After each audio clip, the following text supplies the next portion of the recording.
Birmingham میں مسلم league Azad Kashmir کے کارکنان اور ڈڈیال بزنس کمیونٹی کا اہم اجلاس ہوا، جس میں میرپور زلزلہ متاثرین کی امداد کے حوالے سے تبادلہ خیال کیا گیا۔ اجلاس کی مزید تفصیلات عابد قاسمی کی رپورٹ میں۔ میرپور زلزلہ متاثرین کی امداد کے حوالے سے برمنگھم کے مقامی ہال میں اہم اجلاس ہوا، جس کے مہمان خصوصی ڈڈیال کی سیاسی و سماجی شخصیات حاجی محمد یونس اور چودھری ظہور احمد تھے۔ اجلاس کا آغاز تلاوت قرآن پاک سے ہوا، جبکہ نظامت کے فرائض آزاد کشمیر کے وزیر زراعت مسعود خالد کے اوورسیز کوآرڈینیٹر چودھری محمد شکیل نے سر انجام دیے۔ اس موقع پر حاجی محمد یونس، ایڈمنسٹریٹر بلدیہ ڈڈیال چودھری ساجد نذیر، علامہ ساجد ظفر اور چودھری ظہور احمد نے خطاب کرتے ہوئے کہا کہ میرپور میں پاک فوج کی امدادی کارروائیاں لائق تحسین ہیں۔ قدرتی آفات اتنی طاقتور، اچانک اور شدت کی حامل ہوتی ہیں کہ ان کے سامنے ٹھہرنا انسانی بس سے باہر ہے۔ اس موقع پر شرکا نے 92 نیوز سے گفتگو کرتے ہوئے کہا کہ قدرتی آفت سے بہت سے لوگوں کے مکانات اور کاروباری املاک کو نقصان ہوا، جن کی تعمیر و مرمت کے لیے ان کی دستگیری کی ضرورت ہے۔ ہمارا فرض ہے کہ ہم ان کو مشکل وقت میں تنہا نہ چھوڑیں۔ میرپور اور جاتلنگ کے اندر ہونے والے نقصانات جو زلزلہ کی وجہ سے ہوئے، اس پر یہاں پر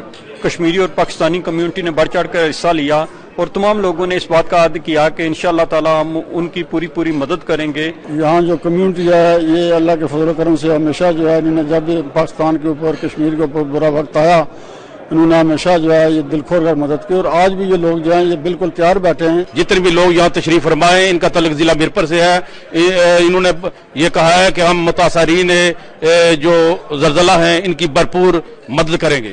جی، میں یہ سمجھتا ہوں کہ دنیا کے اندر جہاں بھی آسمانی یا زمینی آفات آئیں تو اہل میرپور نے بڑھ چڑھ کر وہاں حصہ لیا، اور حالیہ زلزلہ جو میرپور میں آیا ہے اور اس میں وہاں لوگ جتنے متاثر ہوئے ہیں، تو میں سمجھتا ہوں کہ جتنی بھی ہماری کمیونٹی جس جگہ پر ہے وہ بڑھ چڑھ کر اہل میرپور کی مدد کے لیے آگے بڑھیں۔ یہ جو زلزلہ آیا اس میں جتنے ہمارے ضلع میرپور میں بالخصوص جاتلنگ کے ایریے میں نقصانات ہوئے ہیں، اس کے لیے جتنے ہمارے برطانیہ میں بسنے والے لوگ ہیں، میری ان سے یہ ریکویسٹ ہے کہ اگر وہ ان کی کوئی مدد کرنا چاہتے ہیں، کیونکہ ان لوگوں کے رشتہ دار یا یہاں پر آباد ہیں، ڈائریکٹلی ان لوگوں کی مدد کرنی چاہیے۔ Interesting event here in Birmingham, highlighting not just the Kashmiri issue, even the disaster which took place in Mirpur and the surrounding areas. Once again, we fully support our brothers and sisters in Kashmir, and we fully support and our prayers are with those people who have lost their life. اجلاس کے آخر میں زلزلہ متاثرین اور مقبوضہ کشمیر کے مظلوم مسلمانوں کے لیے دعائے مغفرت بھی کی گئی۔ رپورٹنگ ٹیم کے ہمراہ عابد قاسمی، 92 نیوز، برمنگھم۔